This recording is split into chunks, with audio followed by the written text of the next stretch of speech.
this week.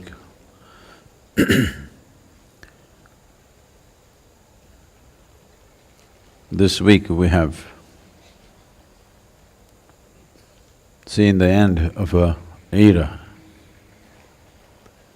in the form of Nelson Mandela's death. The significance of his life is not just political. Of course, politically, it's of great significance to that nation. But as a man, we have seen very few men like that in the last century. And as many of you who do not know the history of this nation's freedom struggle, even India's freedom struggle was incubated in South Africa. It is a certain affront to Mahatma Gandhi's dignity which the apartheid regime delivered, which ignited India's spiritual movement in a big way. It's unfortunate that injustice, subjugation,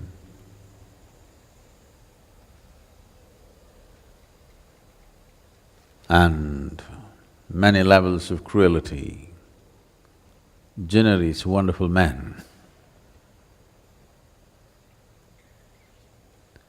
We have to find a way, which is what is our effort, to generate such men when there is no strife, when there is no subjugation, when there is no injustice. We should incubate such men in joy, in celebration. But largely societies have failed to do that.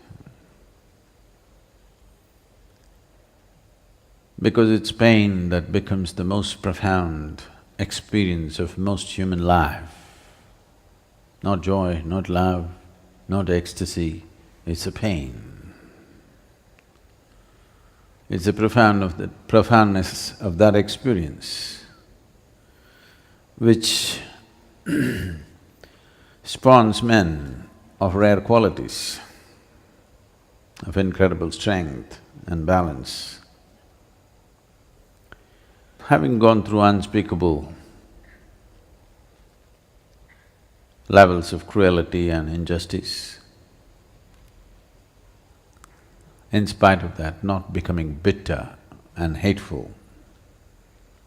This is the hallmark of Mandela, that he still lived laughing, joyful, not resentful.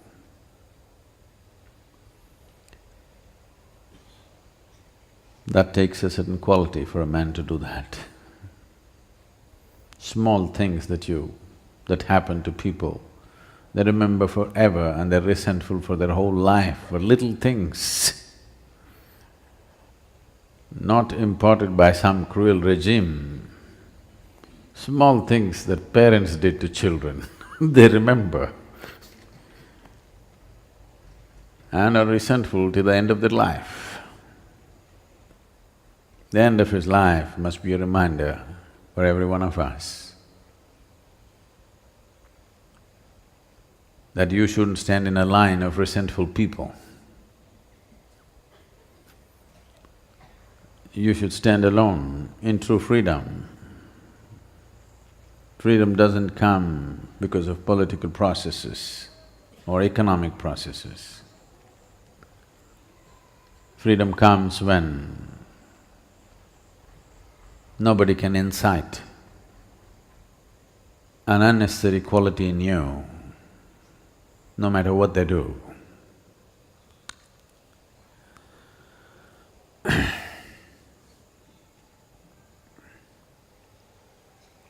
His eventful life has come to an end.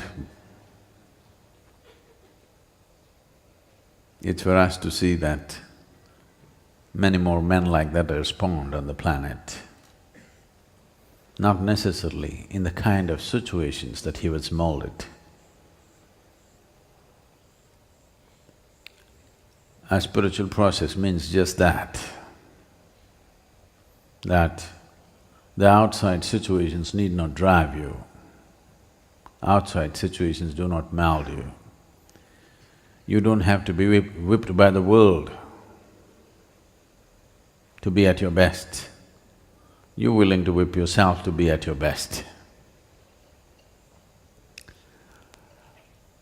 When it's self-driven, we call it spiritual.